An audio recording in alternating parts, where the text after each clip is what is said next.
Hello there everyone, my name is Clink, and welcome back to The Legend of Zelda Majora's Mask. Last time we started off Stone Tower Temple, and we finished off with killing the Wizrobe mini-boss, so we're pretty much in the next room from that and just continuing our way forward. So there is a few things we're going to have to do here in this room. Just ignore the pose if you can, because we are going to go off to the... Wow, how did I not get hit by that? Go off to the right here, and this is going to be where we played the Elegy of Emptiness a bunch of times to open up that path. But we want to come over here and play it once again. This is a new enemy right here called the Death Knight, or Death Armos, I think. They have the emblem on them, so shoot them with a light arrow to flip them over, and then just make them pound into the ground and they'll kill themselves. But I'm just going to come over here and grab the small key. I'm not even going to bother fighting them because we just need to hold down the one switch and grab this chest. So there we go. Small key, and that I think is the last one of the dungeon. I might be wrong. But we'll be fighting another one of those Death Armos soon enough. But this is the ledge, by the way, that you can sequence break to. And there's another Igor up there. Actually, you can kill that one from here, and you can hookshot up to it if you want to as well. I forgot about that. Yeah, just take the Deku Flower over here. And this is going to be the final mini-boss of the dungeon, number 3. Well, not through this door, it'll actually be the next door, but I think, yep. So, something I want to point out, this is going to be a rupee farming spot. We have infinite magic, so we can kill these bubbles over and over again. They will drop 50 rupees for killing them with a light arrow. You can just enter the room once again and they will respawn. So yeah, it's kind of nice. I am going to farm up to 500 rupees while I'm here. So I'll actually be back in just a minute once I have done that. Alright, that only took like a minute. I'm still jinxed, but that's fine. Last mini-boss. This is one of my favorite mini-bosses. I really think this guy's cool, but still dies kind of easily. This is Gomez. Just the Grim Reaper. So you can fight this guy with just light arrows, I do believe, but we can use our sword once again. So the main strategy, use a light arrow to get rid of the bats, pull out your sword, do a jump attack, hold out your shield to deflect any attacks, and rinse and repeat. Very simple fight. Not too much to it, once you figure out the light arrow part at least. And really didn't need that to happen though, but he's dead, so not too bad. And that will net us the boss key for the dungeon. So we're pretty close to being able to finish it, but the main thing that's going to take up some time is the backtracking for the last 4 fairies. Which is kind of neat. But yeah, the hallway with the bubbles right before this, probably the fastest way to get up to 500 rupees. It just has the travel time of coming back over here. But they just respawn even in the hallway. You don't have to leave the room, so it's very nice, very quick to get to 5,000. I don't think that's the way I'm going to use, surprisingly, to farm up the money. But I will be farming up 5,000 in the next video. We're going to have everything in the game done in the next video other than the final boss and final dungeon area thing. So yeah, we're very, very close to the end of the game. And now we can go back to the main room of the dungeon. That is what's next. Because we are going to re-invert the temple here in a few minutes still. Also, my highest recommendation here, shoot this Death Knight from this platform. He won't attack you over here, and then come over here, make him just plunge to his death. And once you step on this switch, you will activate a chest that will contain a stray fairy, but this is also going to be a hookshot target. So go on ahead and hookshot up. And this is actually going to be where the boss is going to be this way. but we have a few things to do before then. One of those being to collect the final mask, which this is another area where the 3DS version differs.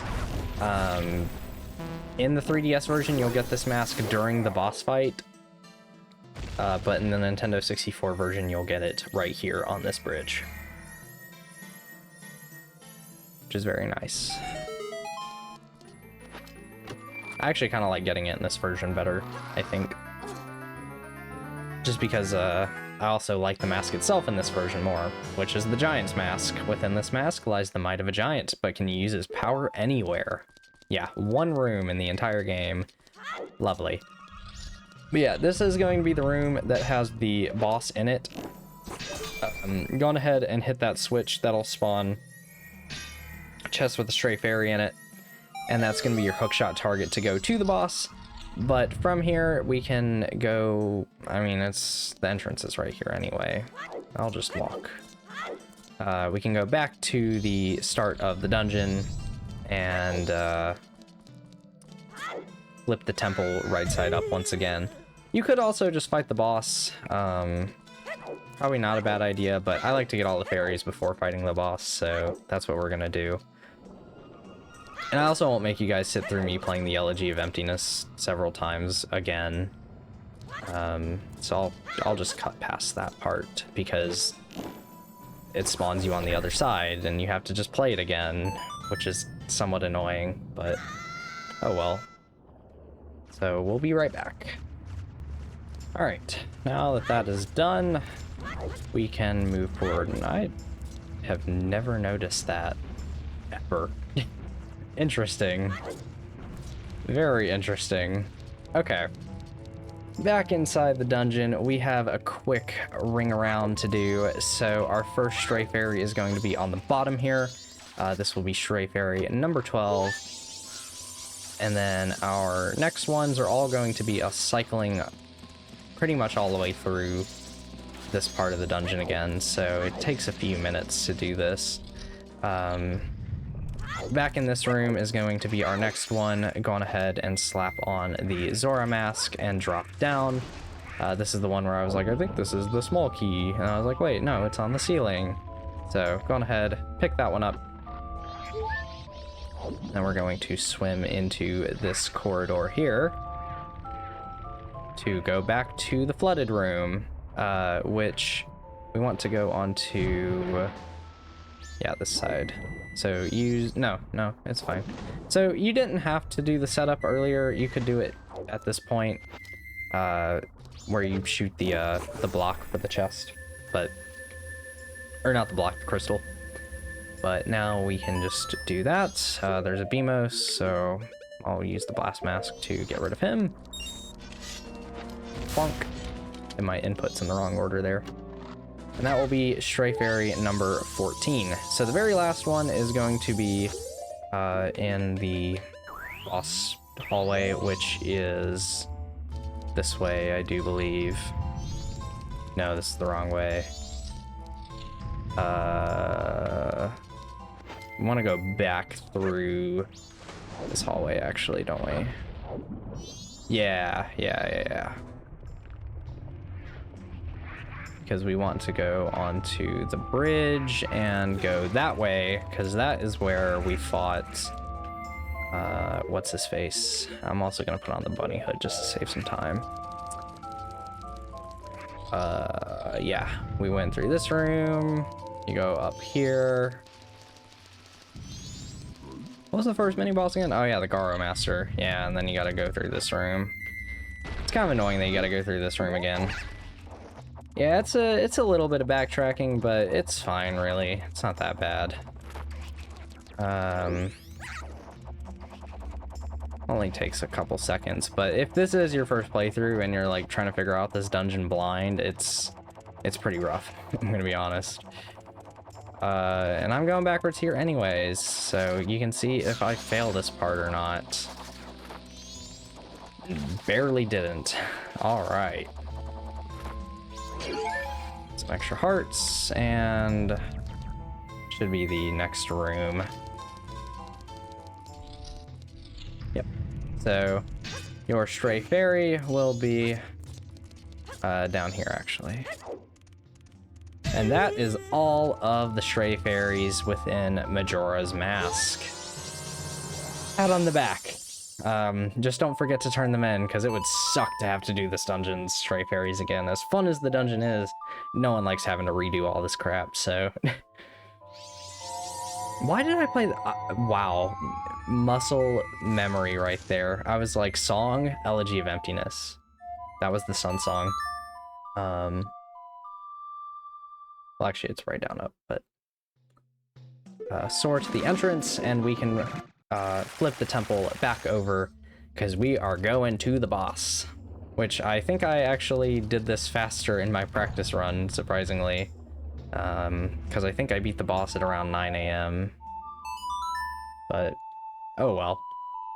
We're only 33 minutes into the dungeon, which completing it in anything under 40 I'm pretty satisfied with, so...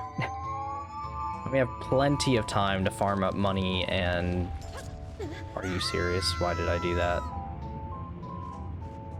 At the very least, I fell all the way down. So, if I had landed on something, that would have been far more upsetting. Oh my goodness. There we go. I always forget to do the right after the down. It's because I had the bunny hood on, that's why I fell off. Yeah, I'll probably even turn in the stray fairies in the next episode, just because I want to have more to do then, because otherwise it's probably going to be way too short. Because I'm not going to show me farming all 5,000 rupees for the 48th heart piece. I'll go ahead and put the bunny hood back on. And our arrow count's fine, we're not going to need any more light arrows for the rest of the dungeon. But if you're doing this dungeon without the Chateau Romani, good luck with your magic management. That is probably one of the hardest parts about this dungeon, is just making sure you're stocked up on magic with how many light arrows you gotta go through. That's why I very strongly encourage the Chateau Romani. You can easily make your money back in this dungeon, so get a Chateau Romani. Yeah, hookshot again to go past this other spike roller. And here we go. Stone Tower Temple complete. Also, equip the Giant's Mask. Should probably mention that.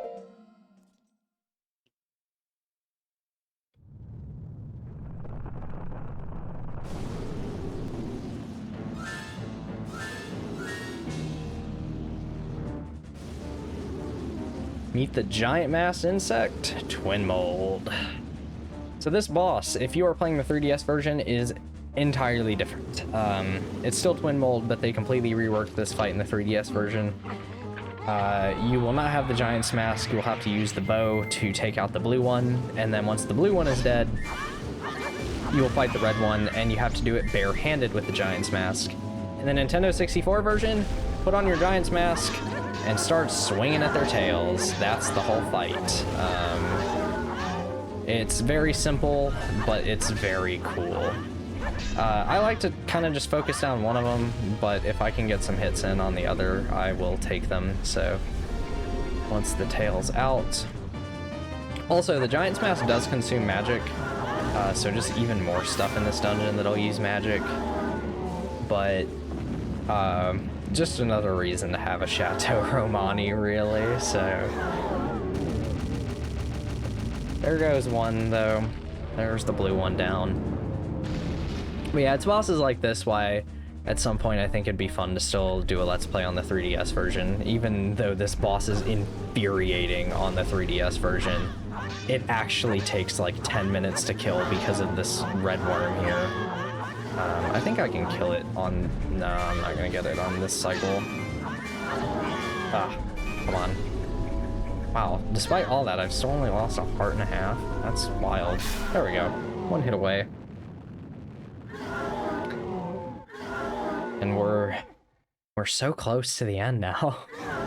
It's so weird to finally be nearing the end of my Majora's Mask Let's Play. Feels like it wasn't even that long ago that I started recording this, even though I've been recording it over the span of a couple months at this point. Going ahead, unequip the Giant's Mask. grab the final full heart container that we'll be getting for the game. Well, you know, like literal heart container that we pick up, because obviously we're going to get 2 more heart containers added. You have just freed the innocent spirit that this dark mask had kept imprisoned within the body of the evil Twinmold.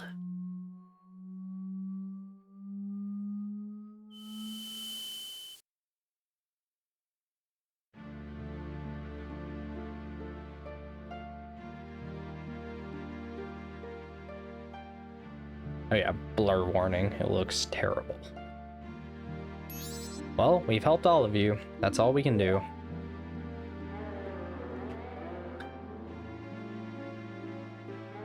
Call us. That's what they're saying. Without being told, we understand, so now you'll help us out in exchange. We'll call you from atop the clock tower, so do something about him, alright? What? Their voices sound sad. You don't want to.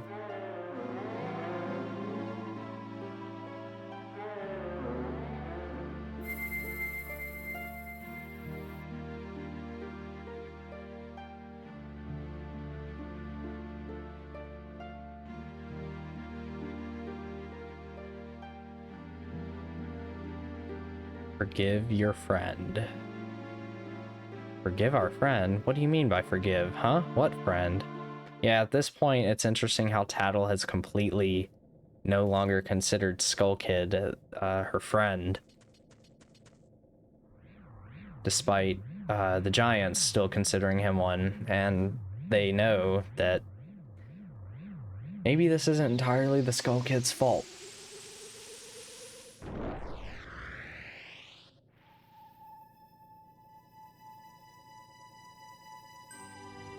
There we go. Peace is restored to Ikana Valley.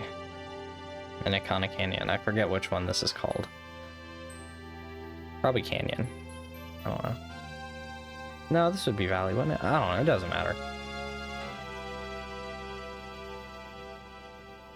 If I remember correctly... No, I don't know why I remember. I thought, like, Egos came out and said something.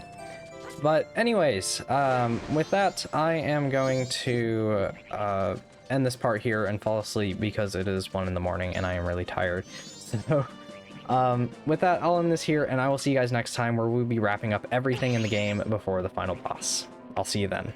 Bye-bye.